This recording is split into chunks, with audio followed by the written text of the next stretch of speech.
Box 13, with the star of Paramount Pictures, Alan Ladd, as Dan Holliday.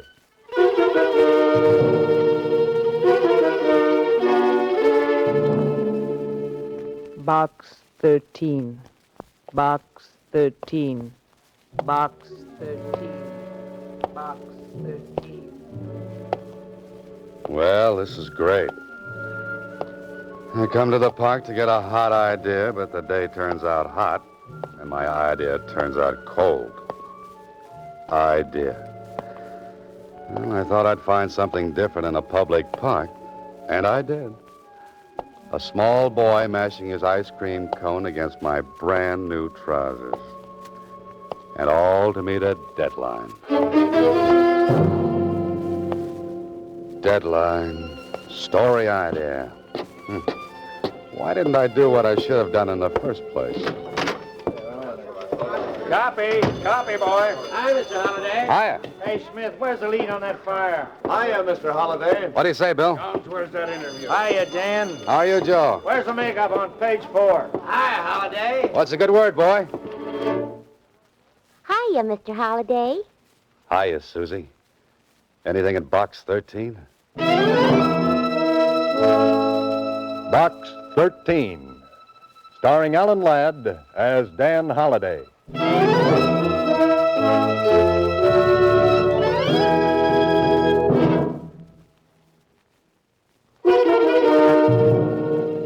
Now for Box 13, starring Alan Ladd as Dan Holliday.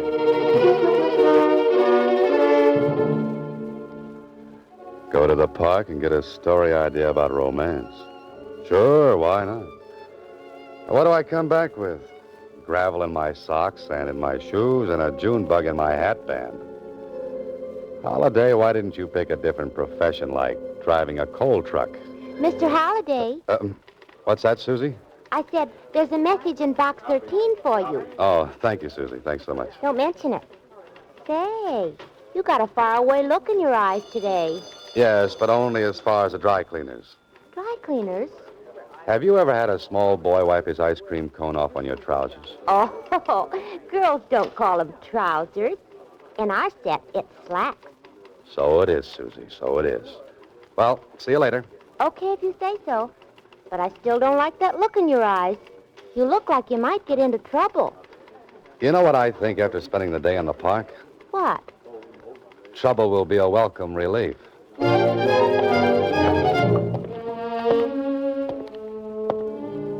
Why did I ever have to decide to be a fiction writer? I could have stayed a newspaper reporter. I could have kept on writing those snappy obituary notices and worn a hat that turned up in front and shoes that did the same thing. Well, better see what's in this envelope.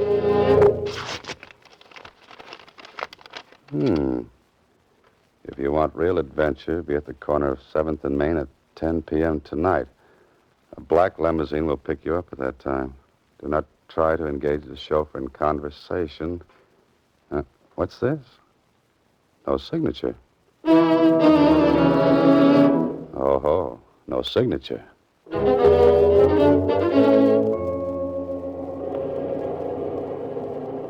Black limousines, chauffeurs who won't talk. Meetings on street corners at 10 o'clock at night. Well, this should be interesting.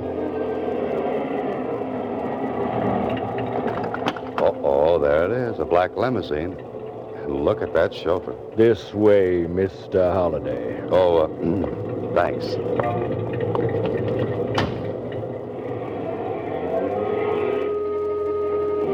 What a character this driver is. He looks like he spent his nights on a nice cold slab down at the morgue. Wonder if I can get him to talk. Driver. I said driver. Oh, chauffeur. Oh, you. Oh, pardon me.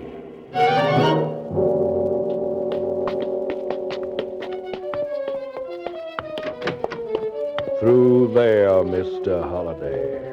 So you do talk. I was beginning to wonder about that. This way, Mr. Holliday. Who's that?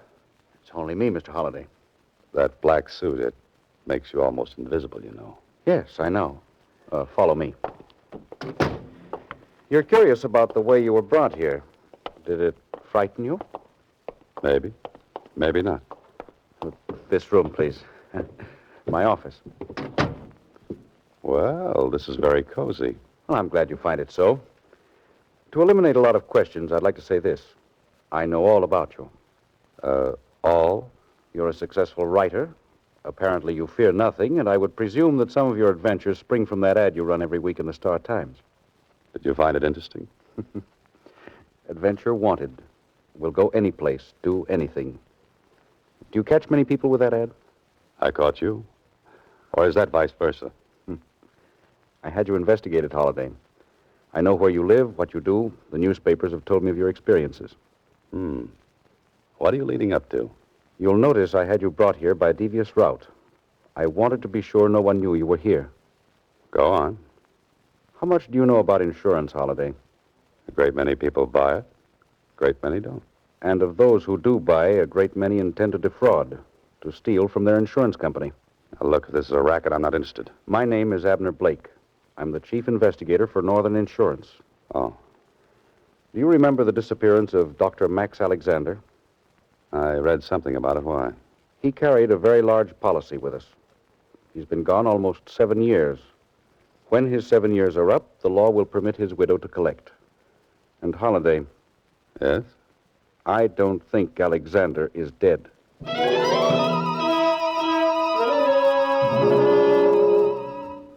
This man has the coldest, frostiest eyes of any professional man-trailer I've ever seen. And he's loaded with energy. Energy which I'll bet has helped him track down the people who tried to cheat his insurance company. Boy, I'm glad I'm on his side. If you'll think back, Dr. Alexander performed a very delicate brain surgery on a prominent man. The operation was not successful. I remember that he was criticized in some circles for taking a chance. Immediately after the patient died, Alexander walked out of the operating room, the hospital, and so far as we've been able to prove, right out of this world. But I still feel that he's alive, somewhere. And you believe it's an insurance fraud? I'm sure it is. And I have a reputation, Holiday. No one has ever attempted to defraud Northern Insurance and has been successful. You, suspect Mrs. Alexander? Hardly. She's barely left her house in all these years. She receives no mail except from her daughter. Her daughter? She lives in New Mexico. What about your regular men? They've looked everywhere. They've come up with absolutely nothing.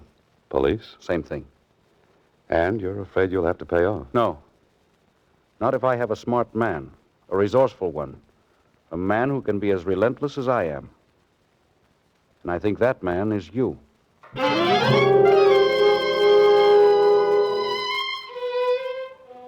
If Shakespeare were alive, he would cast Abner Blake in the role of Macbeth and throw him an extra part as one of the witches.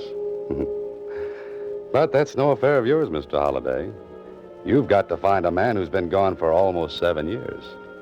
And if you were the hero of this story, you'd go to the files of a newspaper and look into the past.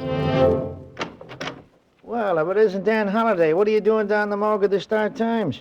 What would anybody be doing down in the morgue, Mac? Well, some of them just lay there. You know me, Dad. I just got to have my little joke once in a while. Now, what was it you're looking for? Oh, the clips on a citizen named Dr. Max Alexander. What have you got on him? The works, Dan. The whole works.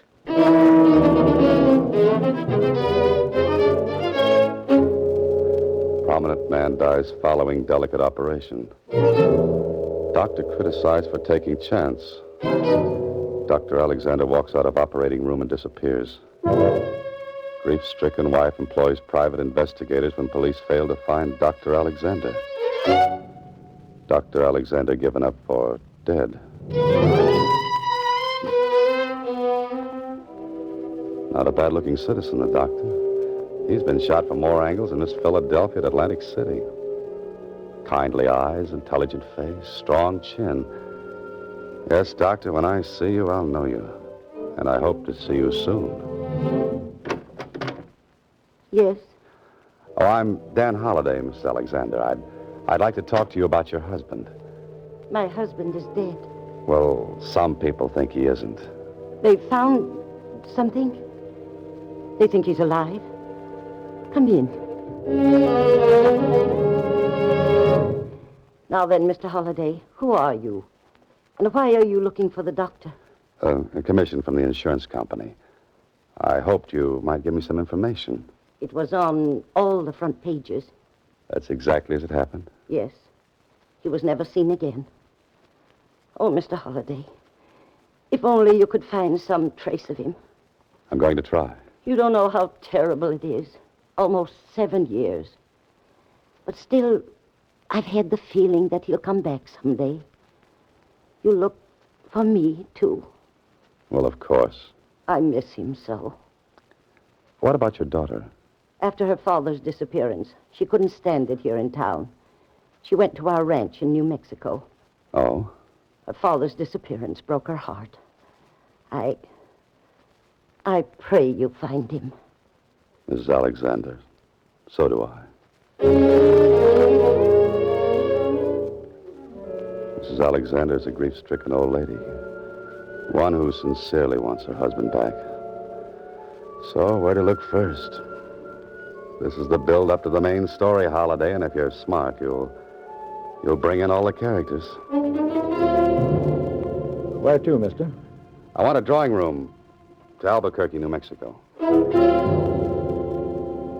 Well, Holiday, you've got a railroad ticket and an hour to make the train. Better get back to your apartment, a quick shower, pack your bag, and get on your way. We've been waiting for you, Mr. Holliday. Well, gentlemen, is this a pleasant intrusion? And I hope you are gentlemen. We were positive you wouldn't mind. Oh, of course not. People break in here regularly. Good. Sit down. If you don't mind, I like the air up here. As you wish. I understand you like to travel, Mr. Holliday. Travel? A wonderful pastime, travel. Ever think of South America? Often. You see, I'm a Carmen Miranda fan. How would you like to go to South America? For me. All expenses paid. For as long as you want to stay. What would I have to do? Just forget a few things. Like New Mexico? Particularly New Mexico. Give me about 2 weeks and I'm your man. You don't seem to understand. You're leaving. Tonight. Well, that's what I mean. But I'm going west. No. South. You and I would make a nice compass together. Now, suppose you point north and walk right out of this apartment. Oh, and don't forget your gorilla. You mean Spencer? If that's his name, I mean Spencer. You'll hurt his feelings talking that way. Well, that makes us even. Just looking at him hurts mine. Is it, South America? In a way. At least I'm showing you the open-door policy. Now, get out, you and your gorilla. Spencer. I wouldn't recommend that. So? I said get out. Have you ever stopped to consider something, Mr. Holliday? What? You may never get to New Mexico.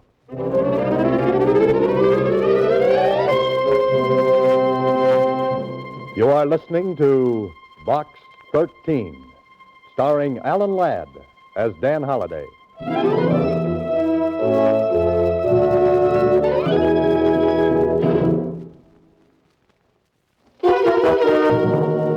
And now, back to Box 13, starring Alan Ladd as Dan Holliday.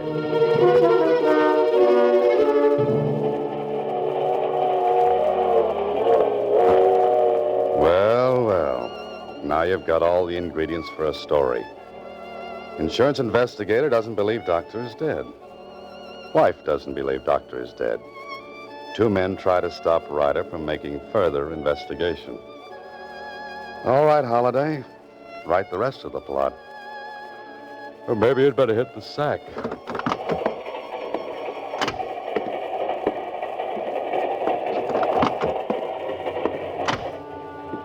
This is very pleasant. I've got a comfortable drawing room, and I'll bet it's got 1,000 springs to ease my worries. Uh-oh. The man with the urge to send me to South America. Well, I've got something for him. Let go. Now, fellow, what's the big idea breaking in here? I'm sorry. I must have come into the wrong drawing room. You came into the wrong apartment a couple of hours ago. Now, what do you want? I just want to go to sleep. In my traveling bag? I was looking for my razor. I wanted to shave. You just had a close one. Come on. Where? To find out if you got space in this train. If you haven't, we'll make some for you. Under guard in the baggage car.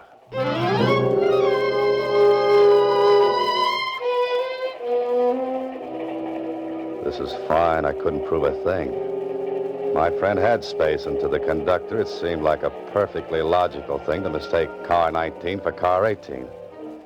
I wonder who this man is and who's in back of him. Next stop, Albuquerque. Albuquerque. Well, that's the end of the line for me. And I hope I don't mean that too literally.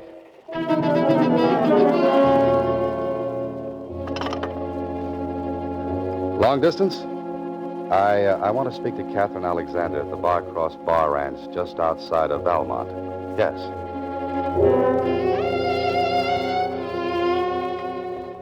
Hello? Miss Alexander? Yes? This is Dan Holliday. Wonder if I might come out to the ranch and see you. Oh, you're the man who's looking for Father. Mother wired me about you. Was it complimentary? Mother said she believed if anyone could find Dad, you could. Come right out. I want to talk to you. And I want to talk to you.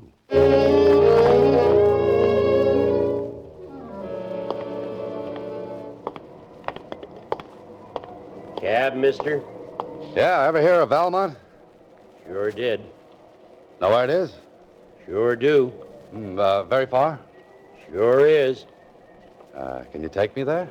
Sure can. You got enough money to pay for the trip? Sure have. Let's go, then. Sure thing.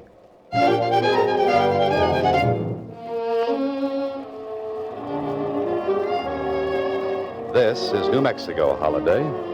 Breathe deeply and treat your lungs to a shot of straight ozone. 20 miles to Valmont, and all you've seen on the whole trip is 4 buzzards, 3 in the air, and the 1 driving. And if he's a cab driver, I'm a flying disc. Car behind. Yeah, so I hear. Wants me to pull over. Don't do it. Know them fellas? One of them is Spencer. Friend of yours? That depends on what you mean by friend. I gotta pull up. Those guys are gonna run me in the ditch. Can you fight? Nope. Then can you recommend a good dentist? What for? Something tells me that when this is over, I'm going to need a new set of teeth.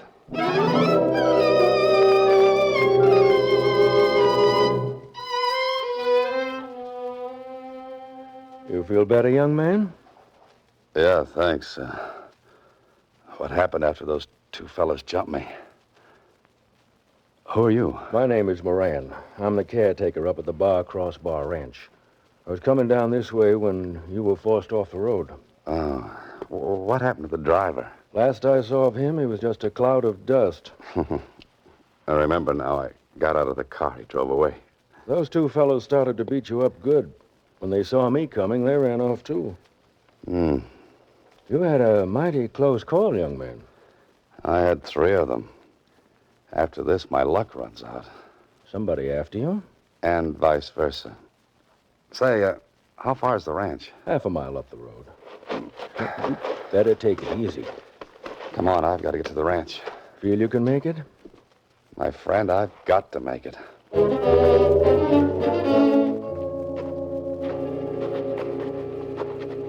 This is not good.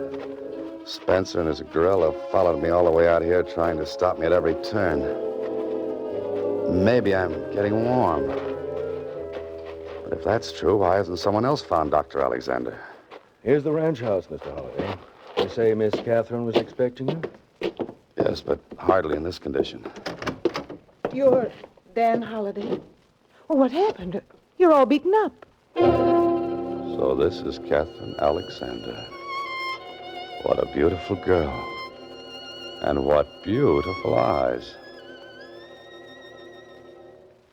You'd better lie down, Mr. Holliday. You're badly hurt. Oh, no, thanks, Miss Alexander. I don't feel that bad. I just look that way. Anything more I could do, Miss Cathy? Oh, no. No, and thank you so much. If you hadn't come along, Mr. Holliday might have been badly injured. Perhaps fatally. Thank you, Miss Kathy. Now then, how about a hot shower? You can get a rub down and a change of clothes. Miss Alexander, you read a man's mind. Sometimes that's a pleasure. Depending on the man. You're depending on me? What do you think?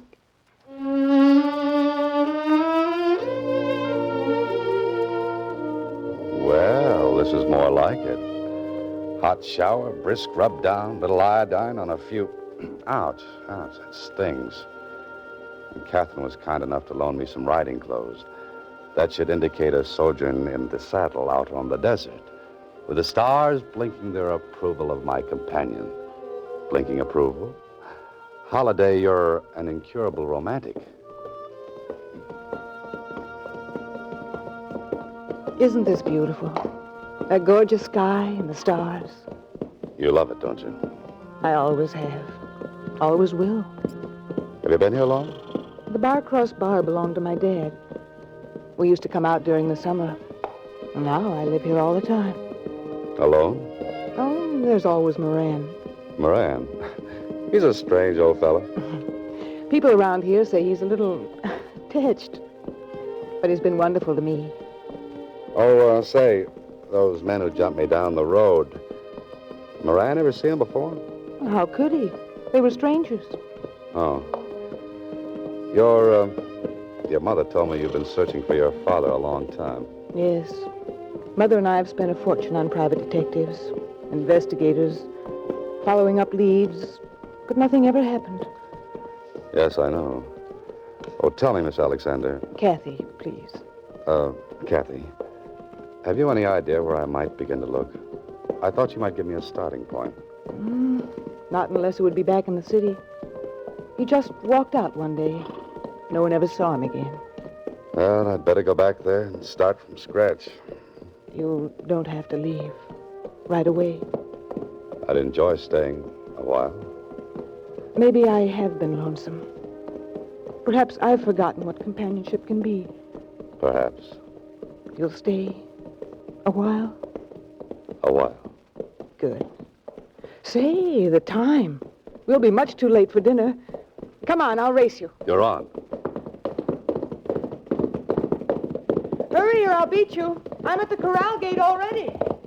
Kathy, look out!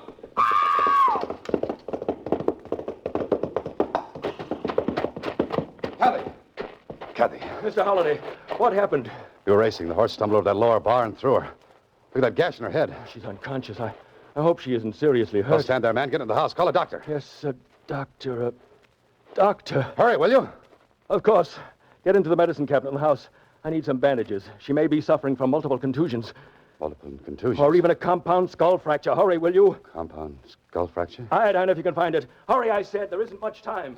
Okay, Dr. Alexander.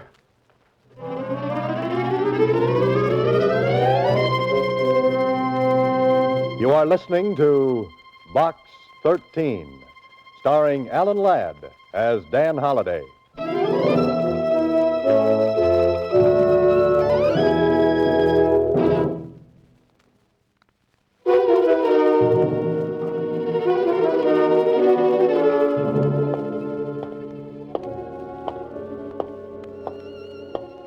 Well, now I'm back in the city again, walking up the street towards that same grim gray house where I first met Abner Blake.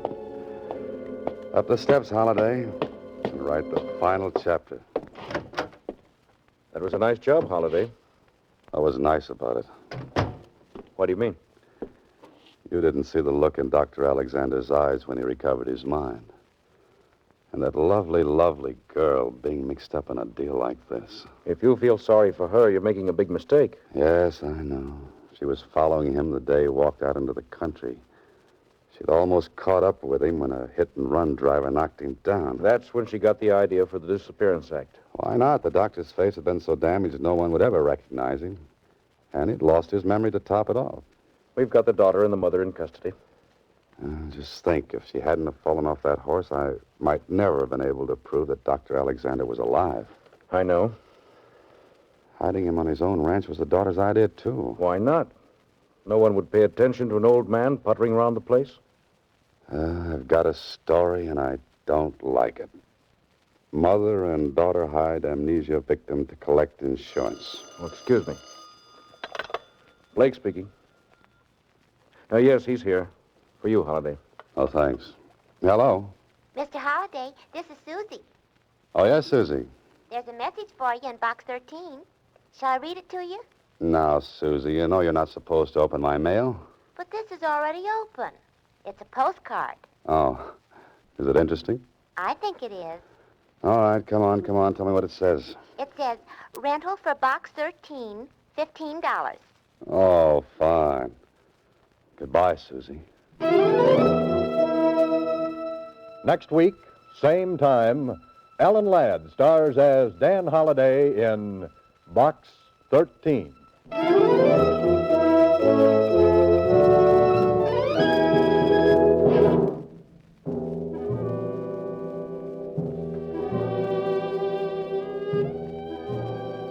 Alan Ladd appears through the courtesy of Paramount Pictures and may currently be seen in Wild Harvest.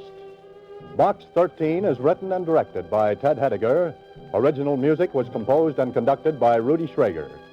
This is a Mayfair production.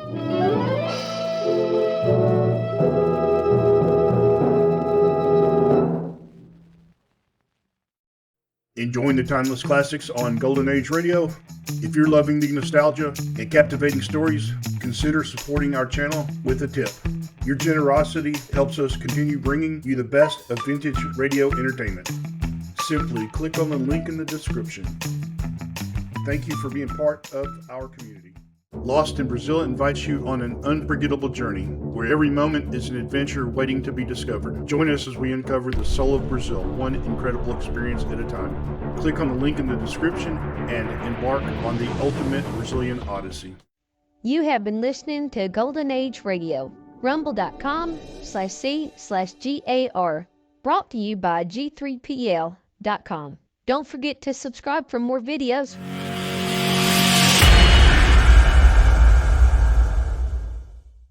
I would like to extend my sincere gratitude to Old Time Radio Research Group for their remarkable efforts in preserving and archiving the captivating world of old-time radio programs.